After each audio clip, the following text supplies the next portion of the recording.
John Lloyd, nadamay sa hiwalayan umano nina Arjo at Maine. Patuloy na kumakalat sa social media ang mga espekulasyon hinggil sa umano'y paghihiwalay nina Congressman Arjo Ataide at Maine Mendoza. Upang wakasan ang mga maling akala, isang taong malapit sa pamilya ang nagbigay ng pahayag ukol sa isyong ito. Ang mga bali-balita tungkol sa paghihiwalay ay unang lumabas noon Marso ng taong ito.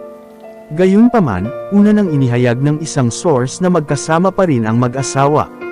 Sa kabila ng naunang paglilinaw na ito, patuloy pa ring nagtatagal ang mga tsismis ng kanilang hiwalayan.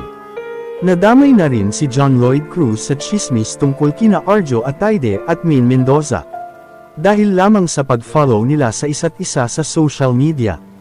Ayon kay June Lalin sa Abante, ang simpleng interaksyong ito sa internet ay binigyan ng malisyosong pakahulugan ng mga netizens bilang patunay umano ng hiwalayan. Gayunpaman, mariing itinanggi ito ng mga taong malapit sa mag-asawa at sinabing nanatili silang masaya, magkasama at hindi apektado sa mga bali-balita. Ayon sa isang source na napakalapit sa pamilya Ataide, paano naman daw magkakahiwalay sina Arjo at Maine gayong halos araw-araw silang magkasamang nagwo-workout. Noong nakaraang Biyernes lamang, nakita rin sina Arjo at Maine na binibisita ang lola ng aktor na na-confine sa ospital ng ilang araw. Pahayag ng source, magkasama lang sina Arjo at Maine nang dumalaw sa ospital, na-confine kasi ang nanay ni Ibiang. At nagpunta nga sila sa ospital, ang daming nakakita sa kanila, so paanong sasabihin na hiwalay na sila noong March pa? Sinabi rin ng source na ito ay gawa-gawa lamang na kwento at dapat na itong matigil. Gawa-gawa na naman yan, palagi namang sinasabing hiwalay na sila kapag wala si Maine sa mga ganap ng pamilya Ataide. Tigilan na nila, masaya yung mag-asawa, halos araw-araw silang magkasamang nag-gym, dagdag pa niya.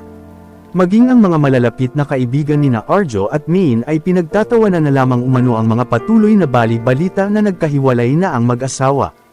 Pahayag ng source, even their friends just find it funny. After all, Arjo and Maine were just together at Char's birthday dinner. If they had actually separated, they wouldn't be seen together like that. Please tell the people spreading these rumors to fix their script, so it doesn't become obvious that it's all made up. Sa huli, nanatiling matatag ang pagsasama ng mag-asawa sa kabila ng mga walang basehang intriga.